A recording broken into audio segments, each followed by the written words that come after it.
দুপুর বন্ধুরা, আজ শনিবার, আমরা নিরামিষ খাই। মঙ্গলবারেও নিরামিষ খাই, বজরংবলীর জন্মবার বলে। আর রান্না করেছি দেখুন, ভাত তো করেছি, তার সাথে অনেক রকম সবজি শুকিয়ে যাচ্ছিল, সেটাকে একটা নিরামিষ রান্না করলাম। আদা জিরে লঙ্কা বেটে একটা নিরামিষ হলো। ঝিঙে পোস্ত করেছি আলু দিয়ে, টক ডাল করেছি একটু মুগ ডাল দিয়ে, একটু আম কেটে। এখানে আমার বাচ্চাদের জন্যে ভাত হয়ে গেছে, মাংসগুলো কেটে ধুয়ে হলুদ দিয়ে একটু সিদ্ধ করেছি।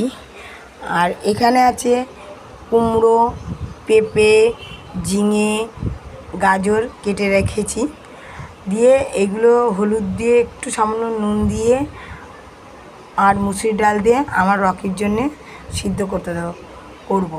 এখনও করা হয়নি, এটা করব।